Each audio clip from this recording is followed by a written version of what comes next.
how has your understanding of we changed till the rise of the internet?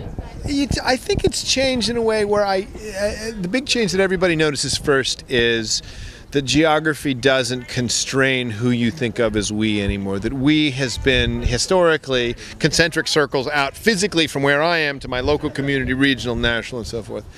And now we're seeing lots of places, and I experienced this really the day I got onto the internet, that you start having conversations with people you have things in common with, who live in New Zealand, who live in Germany, who live in South Africa, and that interchange, that spread of information binds you to people. You share things in a way that is outside of geography. It doesn't mean geography is unimportant. It doesn't mean geography goes away, but it means that we have groups.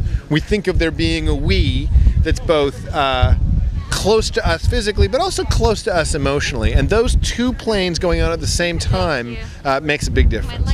So in your book, Here Comes Everybody, actually you're trying to build up kind of a ladder of four things like sharing. Yes. It's the first, then sharing, conversation, collaboration, collective action. Exactly right. And you say these things will change society. Could you give us a deeper insight in this? What your meaning with these words, and why has sharing changed? Why has conversation changed? Well, I'll take the second part of the question. For sharing, conversation, and so on have changed because the obstacles to doing those things have collapsed, and because humans really want to do them. And so we're social creatures. We have a desire to reach out to one another in various ways. And so when you make it easier to do so, as the internet famously does, you get a lot more sharing, you get a lot more collaboration, you get huge amounts of these things, and this is what's happening. The change to society is this. In the 20th century, the big question was, is organized action best undertaken by the state or by businesses? Right? Those are the two worldviews. But the ... at the end of that question was, because it's obvious people can't get together and do those things themselves. So the change we're seeing now is that there's an increasing number of places where a group of people can come together, coordinate, and accomplish something on their own. And when I say that this is going to go, I mean, when I look at what I think the changes are going to be, the coming changes, it's really around this third model, not a state-directed or business-directed, but really group-directed, for groups that may not even have a profit motive. And as those kinds of groups increasingly become of global importance, essentially the system we're operating in, once it includes a third option, is going to be quite different from the system we lived in the 20th century.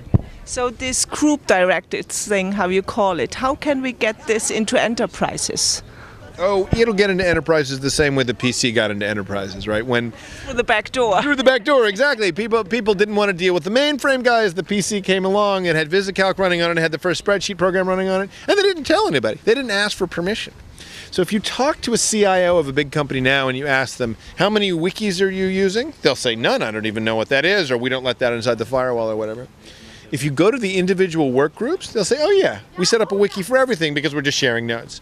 And this stuff is already in the enterprise. It's just because it wasn't sold to the chief information officer first, nobody thinks it's there. But 5 years from now, we'll look back and recognize that it was the employees who brought it in through the back door rather than it being sold into the center of the company that was the source of the change. But it's not actually a technical thing, this whole way. We are talking about crowdsourcing, we are talking about a collective intelligence. I think there is also a cultural question in companies which has to change to bring this group-directed stuff really to get unfolded. Yes, but the cultural change really comes from evidence, right? I mean, in the same way, again, back to the PC analogy, the reason the PC spread in companies is it was visibly working.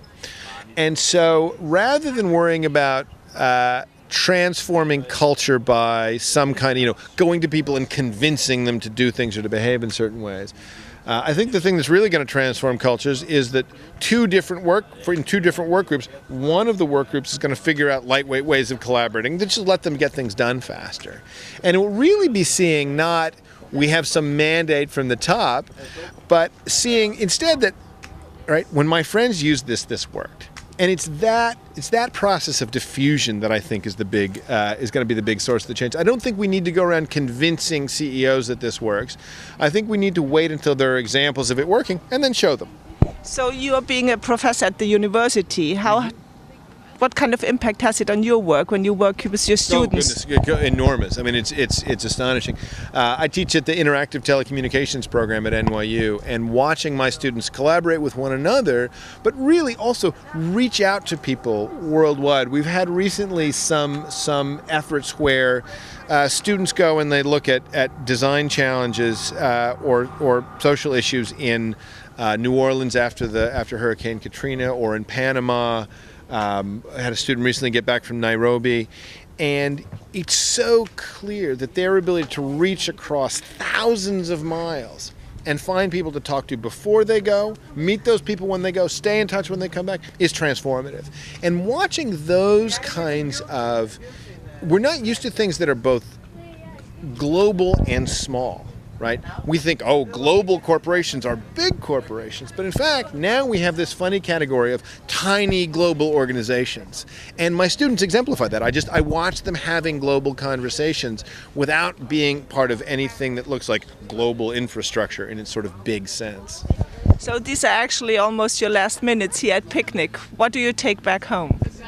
What do I take back home? I mean, it's really been a treat to be here because the cross-fertilization of business, of technology, of the arts is really special here. The audience, in fact, as I said on stage today, I threw my talk away when I got here and I saw who was actually in the audience, because I realized that the talk I've been doing, is very much about the basics. Well, this is happening, here's what's happening, here's why. This audience understands all of that. And so instead you can have a conversation about, let's take the basics for granted. What are the next things we ought to be doing? Okay, so thanks a lot for your time. Have a safe trip back. Thank you, Ulrika. Thanks very much for having me.